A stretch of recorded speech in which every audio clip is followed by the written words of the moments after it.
Assalamualaikum warahmatullahi wabarakatuh. Selamat datang di Delser Podcast. Ini adalah podcast Deli Serdang di channel YouTube-nya Pemerintah Kabupaten Deli Serdang. Tahu apa yang nampak aja di depan mata itu yang saya buat, gitu loh. Sekaligus tari seram. Dan bersama kita sudah hadir wanita inspirasi. Karyanya sudah mengindonesia bahkan ke mancanegara. Dia adalah Kak Rahmawati, owner dari Liza Mangrove. Halo, salam kenal. Iya Kak, apa kabarnya Kak? Alhamdulillah baik. Ya. Kak, ini perlu kita informasikan ke kawan Deli Serdang bahwasannya sebelum kita syuting, kita telah menjalankan protokol kesehatan. Jadi untuk kenyamanan dan kemudahan kita berkomunikasi, boleh dibuka masker Kak? Harus ya. Waduh.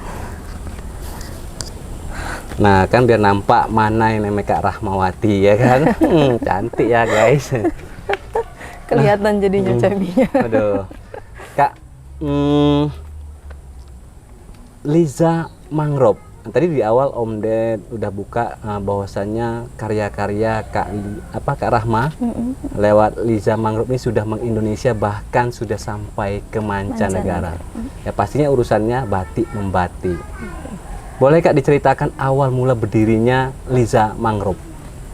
Awal berdirinya Liza Mangrove itu di 2012 akhir ya. Di situ kita pertama penanaman mangrove. Ya, penanaman mangrove, selesai penanaman mangrove kita bingung tuh mau bikin kegiatan apa gitu. Nah, muncullah ide dari salah satu yayasan.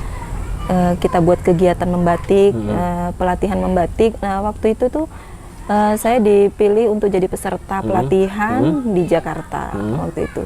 Pelatihan di Jakarta itu selama 1 mingguan lah, 1 mingguan lebih. Nah, kita pulang dari sana dibekelin untuk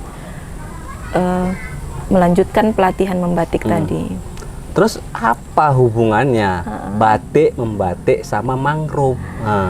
Hubungannya batik membatik dengan mangrove karena judul ceritanya pewarnaan dari batik yang kita buat itu menggunakan bahan pewarna limbah mangrove. Limbah mangrove maksudnya kayak mana Kak? Kurang ngeh gitu Kak? Limbah mangrove itu kita selama ini kan sia-sia itu ya, ranting-ranting mangrove itu terbuang gitu aja gitu ya. Jadi kalau nggak dibuang ya dibakar kan jadi sampah juga itu kan. Polusi juga. Nah, kita inisiatif kayak mana caranya supaya limbah ini bisa dimanfaatin. Terus kita coba-coba tuh, kita rebus, kita apa gitu. Awalnya sih otodidak ya, kita karena kepengen punya hasil kreasi yang sendiri gitu ya. Kita coba, kita rebus, terus kita coba di kain-kain kecil. Di bulan pertama sampai di bulan ke-6 itu kita gagal terus. Tapi alhamdulillah di bulan ke-7 kita berhasil nemuin warna waktu itu sekitar 4 warna gitu. Warna yang ditemukan itu? Warna coklat ya, memang kalau mangrove ini lebih dominan ke warna coklat ya, coklat. Kalaupun marun ya marunnya marun bata, marun coklat gitu. Kemudian? Sama warna dia itu warna krim gitu. Krim ya? Krim keabu-abuan gitu. Terus ada lagi?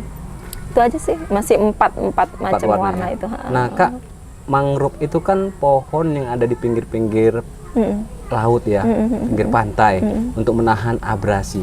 Nah itu yang diambil itu apanya tadi Kak?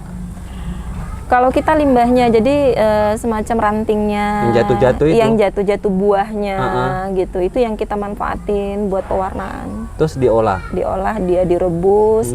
Terus kita rebus sampai berapa jam sampai menghasilkan warna, terus kita simpan lagi sampai 24 jam gitu ya. Baru kita saring, kita biarin lagi sampai dia bisa untuk pewarnaan kain. Sulit nggak Kak kira-kira menciptakan warna? Ini kan semacam-macam nggak lazim gitu ya kan, dari limbah mangrove. Kira-kira sulit nggak dapatkan warna seperti apa yang kita inginkan gitu? Sangat-sangat sulit malah gitu. Kalau di mangrove ini misalnya saya tuh ada pesanan nih, bisa nggak buati saya warna hijau? Saya nemu ini warna hijau tapi hijaunya hijau lumut gitu ya. Oh itu bisa ditemukan juga? Bisa tapi kita harus dikombinasi dengan pewarna alam yang dari gunung juga gitu ya? Biar bisa menghasilkan itu gitu ya. Nah nanti kita coba berhasil satu, terus ada pesanan, kita coba, kita ulang dengan proses yang sama, itu pasti hasilnya nggak sama persis. Oh gitu. Jadi agak susah menemukan warna yang dominan gitu. Iya, itu agak susah. Untuk gitu. kemudian dicoba dengan warnanya yang sama lagi ya. Itulah memang keunikan dari mangrove. Jadi ini kan Kak, industri Kakak ini kan bisa dibilang industri kreatif ya kan. Ini menggunakan skill gitu. Nah, seperti apa cara Kakak menularkan skill yang Kakak punyai sama pekerja-pekerja Kakak? Kalau saya tuh nggak mempersulit kayaknya ya. Kalau untuk skillnya, saya tuh ngelatih mereka ini cukup dengan satu cara aja. Itu seperti apa itu? Saya malin di kain satu lembar aja, buat contoh saya terangin ke mereka, nah ini caranya seperti ini seperti ini. Nah mereka itu udah tanggap. Udah tanggap ya. Alhamdulillah, syukurnya Kakak dibantu sama tenaga-tenaga terampil. Iya. Betul ya Kak ya. Nah, tapi kan Kak ya, untuk membuka usaha Liza Mangrove ini kan Kak, pastilah butuh modal. Kira-kira besar nggak Kak modal yang dibutuhkan Kakak untuk membangun Liza Mangrove ini? Nah, kalau cerita modal, Liza Mangrove itu nggak pakai modal. Mosok ya. Liza Mangrove itu berdiri dari satu lembar kain. Terus? Dari satu lembar kain sampai bisa ribuan kain. Kok bisa? Nah, ini bisa, perlu ya? Kita gali dari Kak Rahma ini. Gitu ya. Kenapa bisa? Kemauan. Kemauan ya. Karena kita itu ngerasanya udah capek. Bukan capek sih sebenarnya, kepengen hidup yang lebih layak lah ya gitu ya. Dari hari sebelumnya gitu. Terus kita itu waktu itu dapat kain itu dari yayasan, karena saya kebetulan juara ya waktu itu, dapat kain satu lembar. Iya. Itulah saya manfaatin kain satu lembar itu, saya canting. Saya buat di situ motif yang masih sekitar rumah ya. Saya belum tahu itu motif apa, tapi tetap saya buat aja di kain.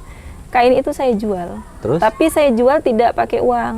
Saya jualnya itu pakai bahan, di barter ya. Di barter. Saya antar ke yayasan.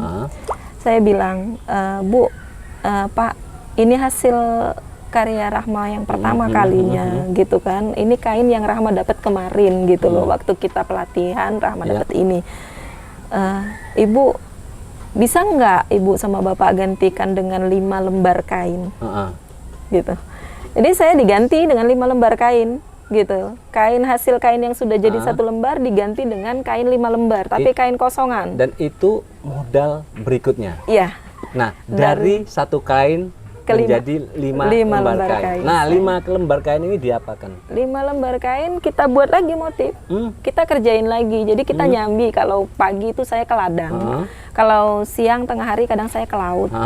Malam saya baru bisa ngerjakan kain gitu. Malam udah tidur anak-anak, kerjaan udah selesai semua, kita langsung belajar lagi buat pola lagi sendiri gitu. Belajar buat pola lagi. Selesai kain 5 ini saya tukar lagi. Tapi tukarnya pindah ke kawan. Ke kawan sesama pembatik tuh. Kita tukar ke sana. Dapatlah kain itu 8 lembar kain. 8 lembar kain. Kita buat lagi tuh 8 sampai jadi 15 kain. Begitu seterusnya. Udah dapat 20 baru diduitin. Nah, ketika itu Kak Rahma jual lah ya kan. Kira-kira apa respon calon pembeli Kak Rahma waktu itu? Hasil karya Kak Rahma itu? Masih ketawa aja sih. Karena gini. Ini motif apa namanya, Bu? Nggak tahu. Kok nggak tahu Ibu yang buat motifnya? Iya, memang nggak tahu. Apa yang nampak aja di depan mata itu yang saya buat, gitu loh. Tapi hasilnya bagus, Bu. Gitu. Tinggal lagi warnanya masih belum kontras, gitu. Mereka bilang kan. Terus saya bilang, ya Bu, karena saya masih belajar. Tapi saya nggak takut salah sih, Bu, gitu kan. Karena saya kan belajarnya sendiri, gitu kan. Terus beliau bilang, ya udah ini saya beli boleh nggak, gitu. Berapa waktu itu kira-kira rupiahnya? Masih ingat? Nah, waktu itu ditanya, ini harga berapa? Nggak tahu, Bu. Loh. masih seperti itu. Nggak tahu, Bu. Ini berapa harganya? Rahma bingung mau dihargain berapa ya ini gitu kan. Terus kawan lah ngebantu gitu ya. Ayolah bilang lah, itu kan batiknya batik tulis waktu itu. Kalau 500 masih bisa lah gitu bahasa dia. Kasian lah gitu. Padahal saya kan kalau dipikir baru ya. Saya udah bisa bilang kasian lah, masa segitu harganya gitu. Terus iya memang itu udah pasarnya gitu. Dia 500, 700 gitu kan. Tapi kan masih baru belajar gitu. Bu, ibu mau ambil semua, Bu. Kalau ibu ambil semua, bolehlah Bu 400 gitu saya waktu itu. Kok semua, saya mau 2 gitu bahasa beliau itu. Saya bilang, ya udah nggak apa-apa Bu, 400 aja. Saya bilang gitu. Itu pertama kalinya.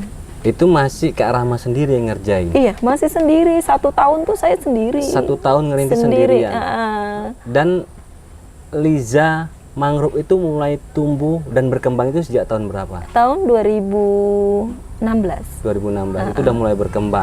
2016 kita udah, sebenarnya 2014 sudah ada 13 orang yang membantu saya. Cuman itu saat ada pesanan aja gitu. Nah, sekarang sudah berapa orang? Sekarang sudah 20, alhamdulillah. Alhamdulillah. Lain dari penjahit.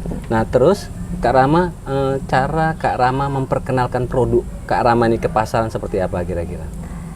Kalau saya itu karena dibantu ya, dibantu dari Pemkab Deli Serdang. Jadi dibantu untuk pemasaran oleh Dekranasda gitu, Porabutpar, terus koperasi, Perindak, diajak tuh ke pameran-pameran gitu ya, terus disitulah kita mulai dapat pasarnya. Itu kok bisa Pemkab itu menangkap potensi yang ada di Kak Rahma yang datang ke Pemkab, atau Pemkab tahu gitu ada potensi di warganya, di masyarakatnya gitu? Waktu itu ada kegiatan di Dekranasda, kalau nggak salah saya tahun berapa gitu. Saya itu kan pengrajin sutra sebenarnya, awalnya itu pengrajin sutra. Nah, kenalan sama Ibu Bupati. Nah, Ibu Bupati itu sama Ibu Wakil itu dia kenalin saya ke Perindak awalnya. Dari situ sih. Jatuh hati sama karyanya Kak Rahma. Sampai sekarang alhamdulillah. Dan dari situlah mulai berkembang Liza Mangrove sampai sekarang. Nah, Kak Rahma, karya-karya Kak Rahma itu udah sampai kemana aja kira-kira Kak Rahma? Kalau saya cerita sebelum COVID ya, kita udah sempat masarin juga ke Kuala Lumpur. Udah sampai sana? Sudah sampai sana alhamdulillah. Hong Kong 2 kali juga sudah. Alhamdulillah. Waktu kita ke pameran ke Kuala Lumpur tuh kebetulan dibawa oleh Telkom. Udah pernah Kak Rahma? Sudah. Gara-gara batik ya. Sampai ke luar negeri ya. Alhamdulillah. Perannya banyak yang bantu, nggak sendiri juga kita. Dikelilingi sama orang-orang yang menyayangin si Liza Mangrove. Liza Mangrove. Ingin Liza Mangrove tumbuh dan berkembang, tidak hanya di Indonesia tapi merambah ke mancanegara. Selain baju yang saya kenakan ini Kak Rahma ya, apalagi produk dari Liza Mangrove Kak Rahma? Ada sepatu, dompet. Nah, ini salah satunya, ini contoh dia? Sepatunya. Wah, ini sepatu karya dari Liza Mangrove. Nah, Kak Rahma boleh tahu kisaran harganya berapa ini sepasang Kak Rahma? Kalau harga sepatunya kisaran 325. 325.000 sampai 500.000. Tergantung sih sama tingkat kesulitan pembuatan sepatu. Oh, gitu ya. Nah, ini kalau kain-kain yang ada di belakang kita ini Kak Rahma, ini udah pasti karya dari Liza Mangrove. Kak Rahma, ini boleh cerita sedikit, ini motif yang dilukis di kain batik ini apa kira-kira? Kebetulan karena kita itu menggunakan pewarna mangrove, terus tinggalnya juga di daerah Deli, kita lebih motifnya itu lebih ke Melayu atau pesisir gitu ya. Nah, kayak ini contohnya, ini bunga berembang. Bunga berembang. Ini bunganya. Terus kalau bunga berembang itu buahnya bisa kita buat sirup, bisa kita buat dodol, sementara limbahnya bisa kita buat pewarnaan. Nah, itu menghasilkan warna nanti dia abu-abu gitu. Inilah dia motif Melayu. Selain motif-motif dari Melayu, ada nggak motif-motif lain yang dikaryakan dari Liza Mangrove? Biasanya kita buat juga motif Batak gitu ya, motif khas Sumut ya. Tapi kali ini kita lebih ke motif Serdang. Serdang, Karena kebetulan kita lagi launching kemarin motif Serdang, supaya kita bisa mempertahankan juga ciri khas Deli Serdang. Jadi kita buat motif. Nah, ini salah satu contohnya. Ini salah satu contoh motif Serdang yang kita buat. Gitu. Ini. Jadi motif Serdang ini apa, daun Kak? sirih. Nama pohon gitu Kak ya? Iya, Serdang itu nama pohon. pohon, Jadi ini dia. kita buat itu ambil daunnya aja. Jadi dia ada ambil daun Serdang, daun sirih, sekaligus Terus ini? tari Serampang 12 itu rumah adat. Rumah adat Melayu. Enggak, rumah adat Simalungun ya. Simalungun. Kemudian ini ada Tari Serampang 12. Tari Serampang 12. Khas Melayu. Nah, bisa custom nggak Kak? Misalnya pesan ini, motif ini gitu, bisa ya? Bisa, kalau ya? di sanggar semua bisa, karena kita kebetulan cara pengerjaannya itu lebih banyak ke tulis gitu. Tulis daripada ke cetak. Daripada Terus ke Kak Rama, manfaat dari Liza Mangrove ini untuk warga sekitar ini apa kira-kira Kak? Apa bisa membuka lapangan kerja lebih luas lagi gitu? Kalau itu pastilah gitu Pasti ya, ya. karena biasanya juga kan kalau ibu-ibu di sini tuh lebih banyak kerja banyak di rumah lah, yang di rumah, yang di pabrik ya di pabrik gitu. Tapi gitu ada sanggar batik di sini, kita buka pelatihan membatik gratis di sini. Mereka itu lebih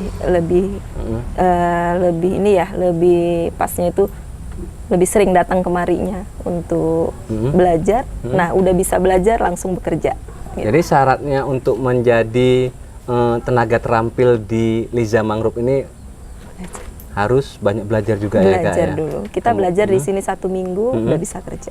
1 minggu, sudah udah bisa langsung kerja sini, digaji. Digaji. Alhamdulillah, ternyata memang ya Liza Mangrove ini bermanfaat sekali, tidak hanya untuk menaikkan taraf ekonomi keluarga, tapi juga menaikkan taraf ekonomi masyarakat di sekitarnya. Satu lagi, Liza Mangrove itu di sini sudah buat dusun batik. Jadi kita karena di sini ada banyak tuh ya, banyak ibu-ibu yang gabung di sini. Jadi kita minta sama desa itu untuk buat dusun batik. Nah, alhamdulillah direspon oleh desa. Insya Allah tahun depan ini kita launching. Dicanangkan dusun batik. Jadi mau ngajak warga sini untuk membatik semuanya. Sudah ada 4 dusun ya, 4 dusun yang bisa membatik. Kak Rama, ini kan ya mudah-mudahan ya harapan kita bersama ini Kak Rama disaksikan sama kawan-kawan Deli Serdang, nggak hanya di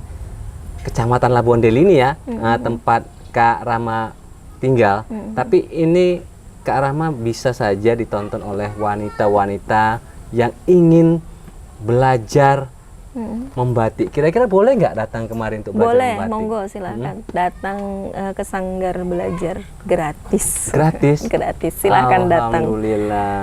Karena memang udah janji kita juga gitu.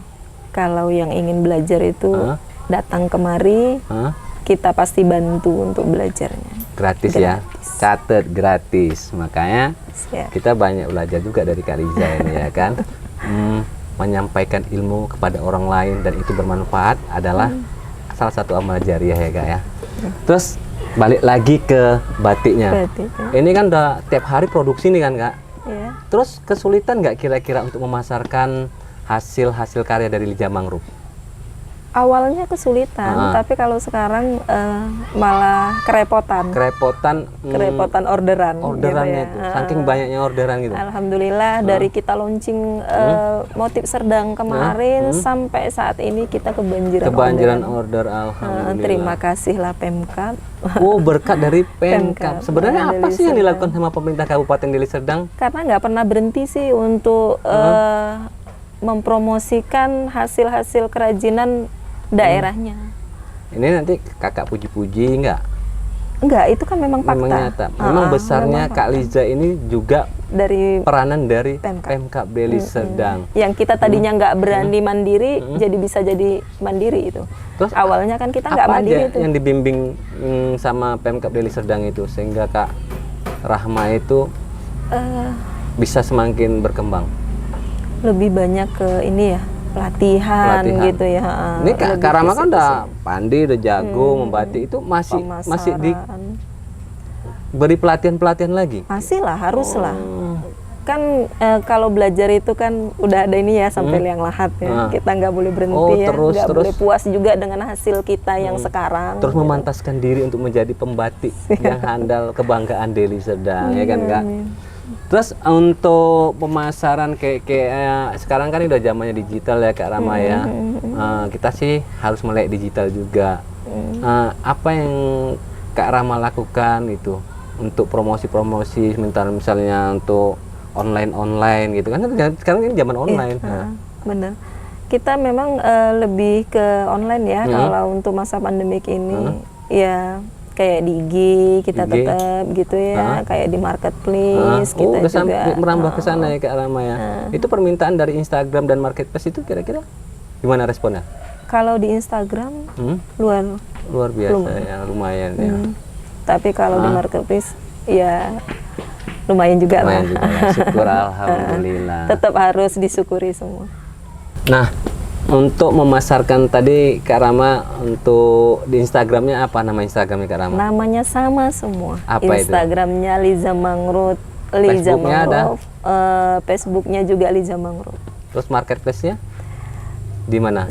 Di Tokopedia, di belanja.com, belanja.com udah enggak ya? Di Lazada ya, Lazada. Liza Mangrove juga akunnya. Oke. Google Bisnisku juga. Kak, di situasi pandemi ini Kak, kira-kira ada nggak hambatan-hambatan untuk Liza Mangrove ini berkarya lagi Kak? Ada, pastinya ada. Atau cuman penjualan menurun gitu Kak? Kalau dibilang menurun, nggak juga sih, karena kan kita masa pandemik ini beralih tuh. Sebenarnya beralih tuh nggak sepenuhnya, cuman karena masa pandemik aja kita beralih ke masker gitu-gitu ya. Gitu. Lebih kreatif, berinovasi, menciptakan produk-produk yang baru sesuai dengan yang dibutuhkan masyarakat. Cakep kali Kak Rahma nih, tahu menangkap peluang usahanya. Nah, harapan Kak Rahma nih lah untuk Liza Mangrove ke depannya itu seperti apa? Atau Kak Rahma punya impian-impian yang ingin terwujud gitu? Pastilah. Satu, harapan saya itu kepinginnya dusun batik ini terwujud. Ya. Itu salah satu. Nah, yang kedua itu saya itu berharap Liza Mangrove punya outlet itu di setiap daerah. Insya Allah, mudah-mudahan ya Kak Rama ya. Nggak cuman di Deli Serdang aja kita punya gitu ya. Jadi memang betul-betul meng-Indonesia ya kan. Tapi memang ya Kak Rama, seperti yang kita ketahui bersama bahwasanya kiblat batik itu di Jawa. Di ya. Jawa benar. Kita juga banyak yang belum tahu memang ada karya batik di Deli Serdang, dan rupanya hasil karyanya sudah meng-Indonesia bahkan sampai ke mancanegara. Keren. Nah Kak, sekarang ini selain di rumah ini ya kan, Kak Rama untuk memasarkan produk-produk Kak Rama ini ada nggak outlet-outlet yang sudah terbangun ini Kak Rama?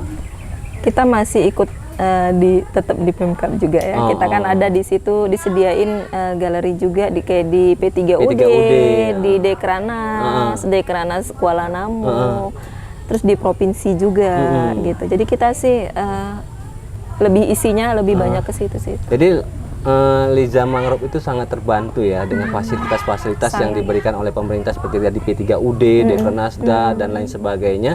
Dan ini memang menjadi tempat promosi dan menjalankan usahanya untuk Liza Mangrove. Oke Kak Rama, terakhir nih Kak Rama ya, sebagai wanita yang menginspirasi, ini kepengen sih pastinya Kak Rama kan menularkan apa yang Kak Rama miliki kepada orang lain, dan pastinya kita berharap juga ya kan banyak wanita-wanita yang mengikuti jejak Kak Rama. Kira-kira apa yang harus mereka lakukan itu untuk memulai usaha kreatif ini? Untuk memulai usaha kreatif ini dasarnya itu sih dari kemauan ya. Kemauan, kesabaran gitu ya. Belajar dan belajar. Insya Allah nanti kedepannya bisalah seperti Liza Mangrove ya. Iya, gitu Insya Allah. Ya. Jadi buat kawan-kawan Deli Serdang ya yang kepengen belajar langsung membatik, datang aja langsung ke Liza Mangrove. Alamatnya di mana, Kak? Di Desa Pematang Johar, Dusun 9B, Kecamatan Labuhan Deli, Kabupaten Deli Serdang. Nih, Alhamdulillah, wanita Deli kebanggaan Serdang. Deli Serdang. Baik Kak Rama, terima kasih atas waktunya, udah ngobrol-ngobrol berbagi inspirasi ya.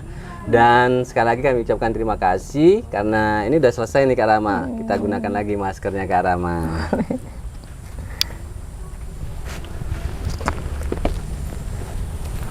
Tapi sebelum berakhir Kak Rama, buat kawan Deli Serdang ya jangan lupa untuk like, comment, and share. Jangan lupa subscribe juga channelnya Pemkab Deli Serdang. Dan jangan lupa pakai produk-produk Deli Serdang seperti Liza Mangrove.